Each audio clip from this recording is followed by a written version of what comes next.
afternoon. I'm Ellie Walmark, and welcome to the ICM Research in Focus podcast series.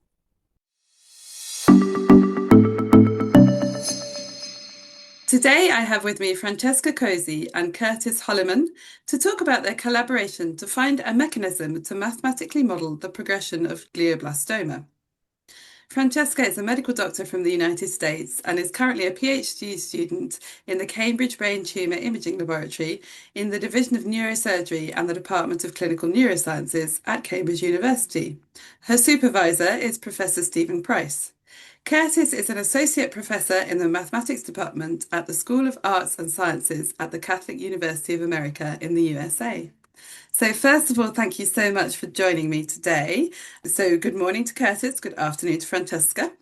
And I'm going to start by asking you both, can you tell us a little bit about glioblastoma and why you think the standard of care hasn't really changed for this disease in the last 20 years? Who wants to take that first? Francesca? Sure. So I'll start with that. So glioblastoma or GBM is a primary malignant brain tumor. So it is the most common primary malignant tumor of the central nervous system, accounting for about 50% of those cases. And its average prognosis or time from initial diagnosis to the time of death is about 15 months. And its average 5-year survival rate is about 5%. And many of those cases, anecdotally, are actually found to have been misdiagnosed initially because most patients with GBM actually do die within that 1 to 2 year period. It is exceptionally aggressive. And so its standard of care has been about the same for the past 20 years since the Stoop protocol in 2005. And what that entails is maximal safe surgical resection followed by chemoradiotherapy and then adjuvant chemotherapy with temozolomide. And so despite all of this, glioblastoma will almost inevitably recur or progress. So following an initial resection, that tumor will almost inevitably progress. And that is the issue. And so the reason for that is because of glioblastomic's genetic heterogeneity, its biological complexity, therapeutic resistance, as well as its occult infiltration into the surrounding brain tissue and migration along white matter tracts. And that is what contributes to both its local and its distant progression. And that is why it's so difficult to treat. So while there are novel therapeutics emerging, these have not been shown yet to have a statistically significant change in overall survival compared to the benchmark. So in order to have any change in the clinical mainstay, there would have to be demonstration of some superiority to that current benchmark or standard, and that hasn't been shown yet. And Francesca, just for the listeners, when you say it's heterogeneous, does that Yeah. mean that it just differs drastically from person to person? There's just no one type, it's just completely different. Each case is completely different. Yes, there's actually intra and intertumoral heterogeneity, just meaning variability in a number of factors. Okay, thank you very much. Sure. So obviously, it's really important that we work out a different way to try and treat this disease. So I'm really excited to hear about both your current research focuses. So can you tell me a little bit more about what you're working on at the moment? Curtis, let's start with you. Oh, before I was working with Francesca, I'm just a mathematician. I have results in, I work mainly in like fluid dynamics. And when Francesca came to me, can you believe she was my calculus student? I should not say a long time ago. You should never imply a woman's age. Yes. But she came to me and we sent her off to medical school. I remember writing her a wonderful letter of recommendation. I wanted to convert her to be a mathematician, but we failed. And she needed help with a math problem. And my first response is, I thought you became a serious person. But yeah, so I have some results in Schrodinger's, we have some results regarding Schrodinger's equation that we're working on and things like this. And then Francesca has this really interesting problem that we got sucked into. So that's me. Love that. And Francesca, tell us what you're studying at the minute, what you're working Yeah. on. So I have a clinical background in medicine, of course, and my interest is in neurosurgical oncology and practice.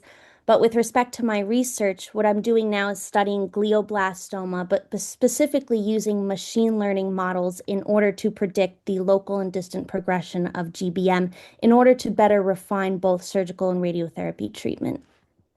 Fantastic. And so how did you begin working together? What's the problem that Curtis is referring to that you brought to him? Sure, sure. So just to preface, as Curtis mentioned, I was his in freshman year during my undergraduate college years, I was Curtis's calculus student, and I just remember him being exceptionally enthusiastic about his work and wanting students to authentically succeed. So he never read off of a PowerPoint slide or subjected students to that for an entire 60 minutes. He was truly invested in his work and helping students. And I just remember his enthusiasm, and that's the same enthusiasm that I apply to my work.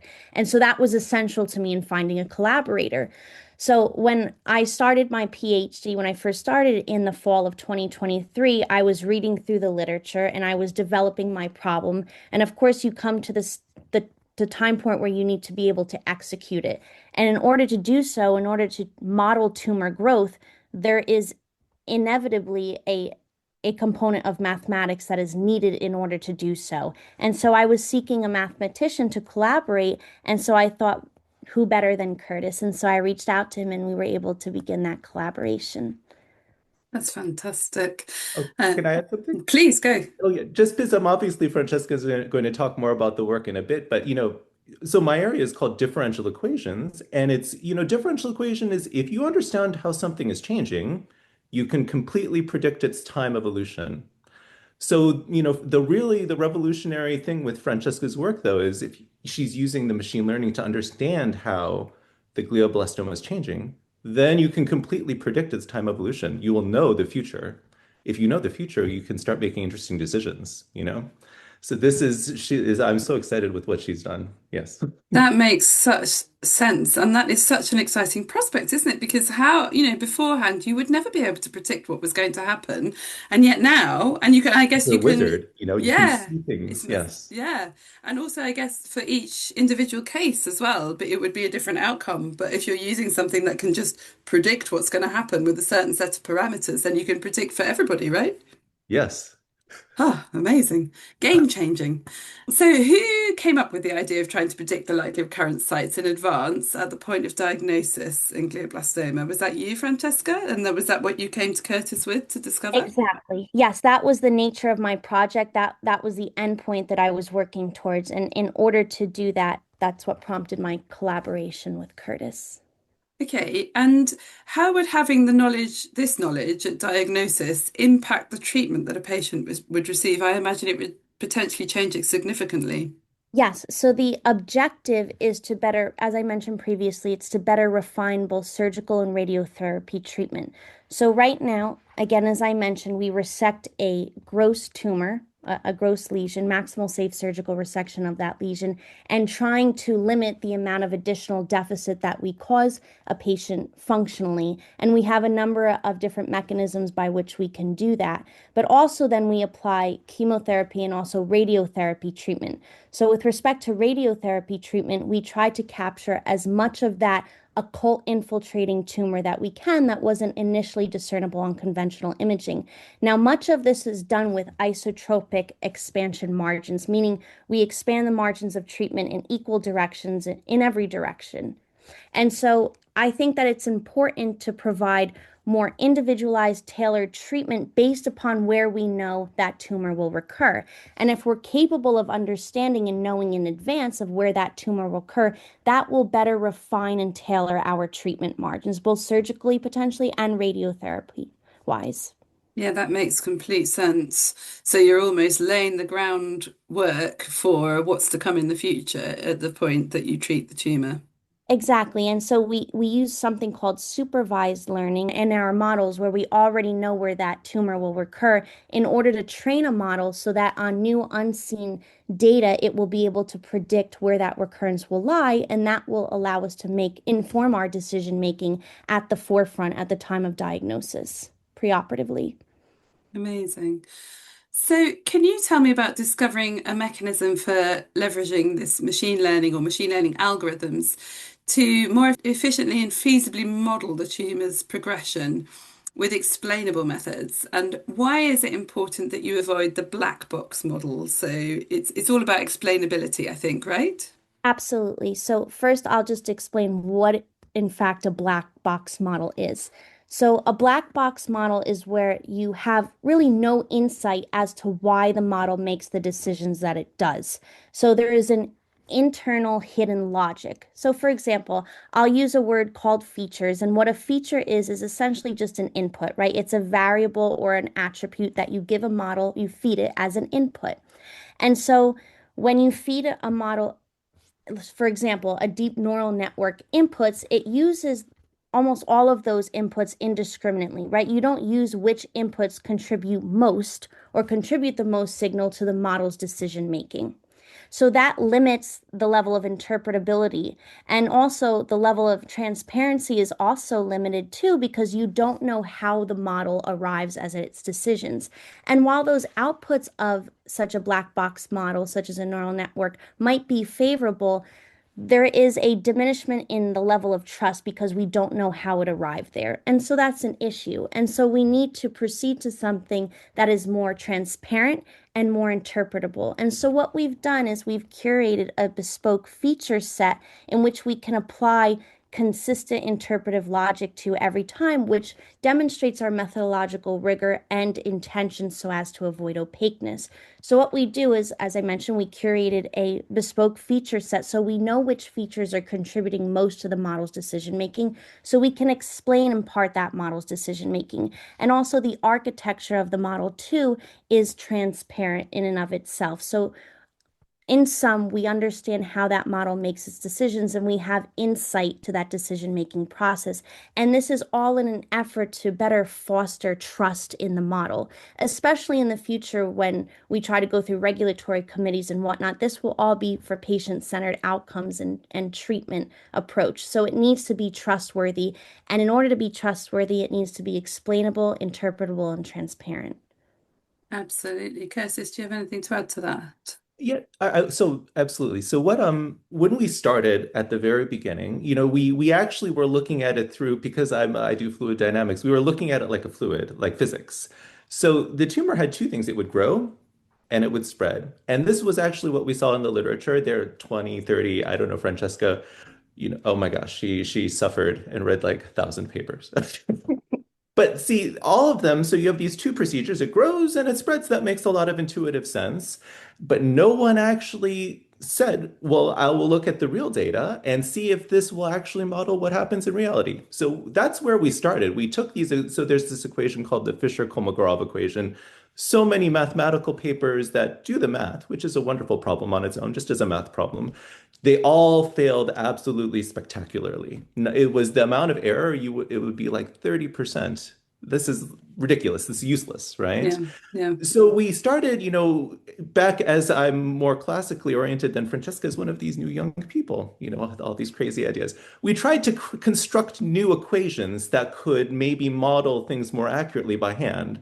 And, I was driving her crazy. For drama, we will say we were quarreling, but we were not quarreling. There was a lot of drama, but it got nowhere. And then when Francesca introduced the use of AI to figure out what was going on, that was the breakthrough, right? We were trying to model the spread through kind of classical mechanics, and we failed. The AI saw what was going on with the way the equation has flux and things like this. That was really the breakthrough. Yeah. And so why is the AI so useful? Because it spots patterns or because it learns? Is that Yes. the reason? Yeah. Yes. So Yes. it learns patterns. So again, we fed it a very specified set of features and it learns patterns from those features. And then it can make decisions based upon the patterns that it's been trained and learned, and then make those decisions or essentially predictions for where recurrence will lie. Yeah, that makes sense. That makes sense. Can I add So, something? yes, Oh, please. Oh yeah, just because I'm like the way classically you would think if you had like a drop of dye in a liquid, it's just going to spread out, right? Right. That would be like if the brain were like of a homogeneous medium, that's actually what you would expect. But the brain has all these little crevices, it has different compositions. So the way it spreads depends on the composition of the brain in different places. But modeling that with an exact equation, maybe we eventually could do that. That would be incredibly beautiful. Maybe that will be the next stage of the work. We could give an exact formula. You look even at the standard model of, physics. It's like a full page just writing out. It's an equation that takes more than a page to write down. Maybe, but with just the two of us, we cannot do it yet. Yes. So So the in the AI can see the patterns of how it's moving through different mediums, but we can't write down an exact formula yet. That makes exactly. sense. So we leverage the AI to see patterns that otherwise couldn't be seen by humans or even found with a PDE currently at this current stage. And that's just because of the volume of information that an AI model can sort through quicker than a human person can. Exactly. The Yeah. volume of information, but also we're fortunate to have labeled data. So we have data at the preoperative stand time point, but we also have data at the recurrence time point. So the model is able to learn from those labels of where recurrence will lie. And then on unseen data, it will then be because it's been already trained, it can then make decisions on that unseen data based upon what it's learned from those patterns So gained. it's almost self-validating, isn't it? And then you can then use that to give it new data. Yes, there's a Exactly. validation stage. Brilliant. So what stage of the project are you currently at? Tell us what's happening now. So currently we have a model that has worked quite well and it shows promise. But what we're doing currently is optimizing that model because our end goal is to later implement that model into some type of software that offers a graphical user interface to a clinician and that they can use down the line. And again, for refinement of both surgical and radiotherapy treatment margins. But at this current stage, before some sort of product development, we still do need to optimize that model. So our model has shown high sensitivity for predicting recurrence thus far, which is excellent and what is sought after for diagnostic purposes, but we still do need to optimize that model, and we're in the process of doing that now. And can I ask you, this is a question that my patient representatives always want to know the answer to. How do you ensure safety of a model like this, and how do you mitigate bias?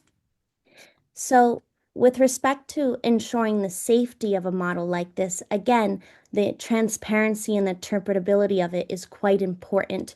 But what's necessary is validating a model like this with multi-center trials. So, using information both domestically and internationally from a multitude of different centers so that it allows generalizability of the data, but also amounts a wealth of data because the more data typically the better for the model to train upon and learn from. And so I think that that's certainly important from the standpoint of mitigating bias, but also with respect to safety, something like this will inevitably have to go through a regulatory process and typically clinical trials as well, depending upon what class device would come from it. Yeah, that makes sense. So, how do you think that it will affect glioblastoma patients' treatment journey? We're hopeful that it will individualize and personalize the treatment journey based upon the patient's individual tumor profile. And so, again, we want to be able to refine and tailor surgical and radiotherapy treatment so that it's not generalized, but again, personalized and individualized to that patient's tumor profile.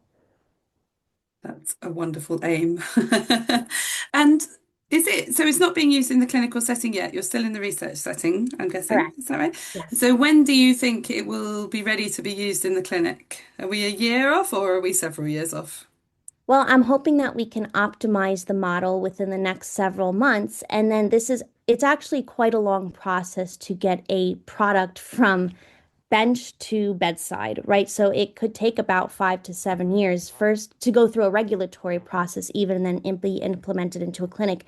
There's a lot of nuances in this and developing a prototype and then submitting it to a regulatory board and going through that process and then having it be implemented. So it could take several years, but we hope to have a working prototype within the next year or so. Gosh, that's exciting. And do you think it will become standard of care? And the second part of that question is, can you use it outside of Cambridge? So, with respect to standard of care, that has to go through a rigorous assessment process, right? So, we need to be able to prove that it shows superiority or statistically significant outcome benefits compared to the current clinical mainstay or standard of care. So, whether or not it will is just a matter of testing. So, once it's we can implement it into clinical practice, or once we can test it against the benchmark, that's the time point at which we'll be able to make that determination if it can help improve patient outcomes.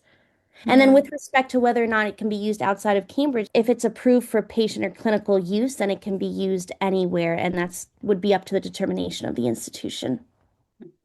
So I know lots of patients have concerns about their data being used by AI. So how have you overcome challenges of training AI algorithms using real world data?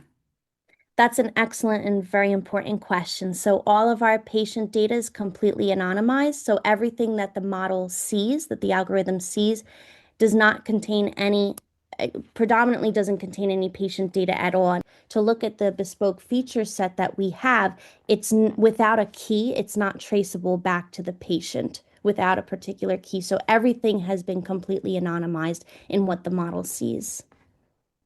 That's great. And can I ask, so what impact do you hope that this is going to have on patient outcomes in the future? I'm hoping that this will be able to prolong the progression-free survival as well as overall survival of GBM patients. As I mentioned, this is a very devastating pathology.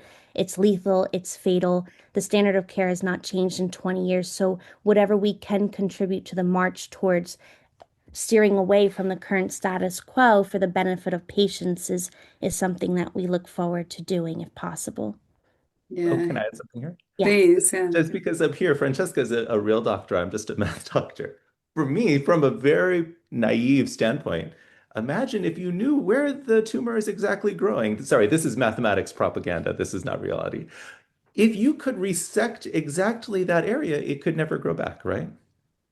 Yeah. But that would be the, so imagine just here, this is just imagine if the first person who is completely cured of this cancer is from mathematics. That would be I crazy. mean, that would be awesome, wouldn't it? That would be so, I so, don't so think so, cool. but here, that's my No, of propaganda. course. And again, we know that GBM is a widespread disease, right? It causes widespread disruption. While we see a primary lesion on one hemisphere of the brain, we know that there's likely already seeding of the contralateral hemisphere. So that's why, not just surgically, but also from a radiotherapy treatment standpoint, this technology might be able to refine that approach to make it more specific.